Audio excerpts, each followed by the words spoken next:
Սև քառակուսի, սա դեռ սկիզբն էր, հետո պիտի լիներ խաչ, եռանկյունի, տարբեր երկրաչափական պատկերներ, որոնք միանշանակ արձագանք չեն առաջացնի։ Բարև ձեզ, թեյի պատմության շուրջ այսօր Tea Stories from Bard Contact-ով իմ Վարդուհու Սարգսյանի հետ եք։ Խոսքս Կազիմիր Մալևիչի Սև քառակուսու մասին է, որը նոր ուղղություն բացեց արվեստում։ Իսկ ինչպես առաջացավ Սև քառակուսին, որ հաճախ ասում են, որ դա ցանկացած երեխա էլ կարող է կրկնել, ու արդյոք կարող է կրկնել։ Այսօր մենք կքննարկենք նկարի ծագումը, ստեղծումը եւ ես ձեզ կփորձեմ ապացուցել, որ սա ուղղակի նկար չէ, որը կարող է կրկնել ցանկացած երեխա, սա արվեստագետի մտածված քայլ է եւ այն անկրկնելի է։ Սև քառակուսին ինչպես ստեղծվեց։ Ոմանք ասում են, որ անգամ Մալևիչը չուներ մասնագիտական կրթություն եւ դրա համար նա ինքնարտահայտման այս ճյուղը որոշեց երկրաչափական պատկերներով արտահայտվելու եւ անգամ ստեղծվեց ուղղություն, սուպերմատերիա, որտեղ որ նկարիչը պիտի երկրաչափական պատկերների միջով կարողանար միտք արտահայտել։ Ոմանք ասում են, որ սա նոր արվեստի իկոնա է, ազատ մտքի ապոֆեոզ։ Քննարկենք, տեսնենք, թե որն է իրականությունը եւ որ կարծիքին տեսանյութի վերջում դուք կհարեք։ 19-րդ դարի վերջ, 20-րդ դարի սկիզբ ծագում էր արդեն ավանգարդիզմը, իր արմատներն էր առաջացնում արվեստի ցանկացած բնագավառներում, եւ դա իմպրեսիոնիզմի եւ պոստիմպրեսիոնիզմի հետևանք էր, որոնք որ փոխում էին այսպես արվեստի օպտիկան եւ գտնում, որ գույնն ու բովանդակությունը, ձևը ավելի կարեւոր է, քան ընդհանուր վերարտադրությունը արվեստի։ Ընդհանուր առմամբ արդեն հասկանալի էր, որ արվեստի այդ վերարտադրությունը անշնորհակալ գործ է, որովհետև դրանից առաջ դարերով նկարիչները վերարտադրել էին արվեստը եւ գնալով արդեն առաջանում էր լուսանկարչությունը, որը որ բացարձակ կարողանում էր պատկերը վերարտադրել եւ տալ մարդկանց, այսինքն այդ պատկերի վերարտադրությունը անուքոտ գործ էր դառնում։ Ու հասկանալի էր, որ պիտի ինչ-որ ռադիկալ քայլեր լինեին արվեստում։ Դա հասկացել էր Կազիմիր Մալևիչը։ Նա դեռ պատանեկության տարիներից, երբ որ ակադեմիական արվեստն էր ուսումնասիրում, նրան չէին հետաքրքրում դիմանկարները, պեյզաժները, նատյուրմորտները, նա անընդհատ փնտրում էր ինչ-որ ուղղություն, որտեղ կկարողանար ասել իր խոսքը։ Ու այսպիսով իմպրեսիոնիստների դրված այդ քայլը Կլոդ Մոնեի դեմքով, դրանից հետո պոստիմպրեսիոնիզմ, Վան Գոգի ստեղծագործությունները ճանապարհ էին հարթում սուպրեմատիզմի համար, որով հանդես կգար մեր հայտնի հերոսը այսօր Կազիմիր Մալևիչը։ Եվ իմ կարծիքով, եթե անգամ չլիներ էր Կազիմիր Մալևիչը այդ իր Սև քառակուսով ընդհանուր առմամբ հասունացել էր այդ կետը արվեստի մեջ, երբ որ ինչ-որ մեկը ինչ-որ ձև ստեղծելու էր այդ նմանատիպ ինչ-որ մի ստեղծագործություն, այսինքն այդ կետը միևնույն է դրվելու էր արվեստի մեջ։ Չանցնելով առաջ ասեմ, որ եթե նայենք Կազիմիր Մալևիչի վաղ շրջանի ստեղծագործությունները, նրա ծաղկավաճառը, ծաղկած խնձորենին, նրա տարբեր շրջանի դիմանկարները, հասկանալի կլինի, որ Մալևիչը կարողանում էր նկարել, խոսքը ասել, այսինքն նա տիրապետում էր ակադեմիական արվեստին եւ նրա այդ վաղ շրջանի ստեղծագործությունները այդ մասին են ասում։ Բայց Մալևիչը անընդհատ պրպտումների մեջ էր, նա հստակ որոշել էր, որ իր անունը պիտի գրվի գեղանկարչության մեջ, ինչ ճանապարհով էլ որ դա լինի, եւ կյանքի իր ընթացքում անընդհատ տարբեր փորձեր էր անում։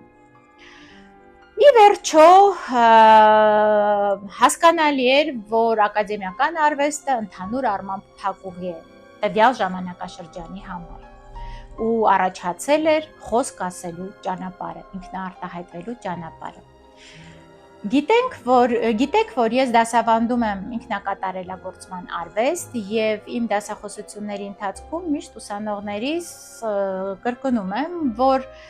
չի կարելի կրկնել որևէ մեկին։ Եթե դուք փորձում եք դա անել, դուք արդեն պարտված եք։ Կարևորը կարողանաք բացահայտել ձեր յուրահատկությունը,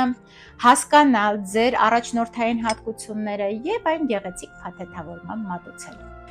Իմ մոտ վաղ շրջանից է արտահայտված այդ առանձնահատկությունը եւ ես դա համարում եմ իմ ծնողների, տատի, պապի, շրջապատի ազդեցության արդյունքը։ Ու Մալևիչը մոտ 100 տարի առաջ հասկացավ, որ անհրաժեշտ է ինչ-որ յուրահատկություն, առանձնահատկություն, մերժելով միջև այդ եղած ամեն ինչը։ Սրա համար ասեմ, որ Մալևիչը մի այսպիսի տեսակետի հանգեց, որ հնարավոր չէ մերժել միայն այն, ինչ մինչ այդ չես ճանաչում, չգիտես թե դա ինչ է։ Իմիջիայլոց այսօր շատ տարածված, այսպես հաջողության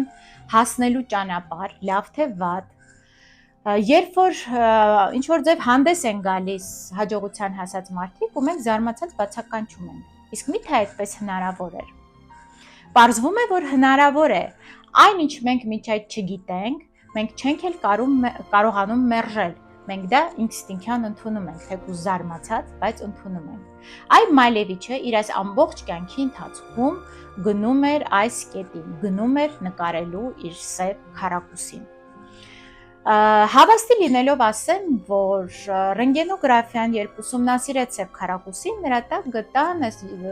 երկրաչափական պատկերներով մի կտավ, որը հատուկ էր Մալևիչին այդ շրջանում, խառը երկրաչափական պատկերներից բաղկացած այսպիսի մի կտավ, որի տակ գրված էր սևամորթների պայքարը մթության մեջ։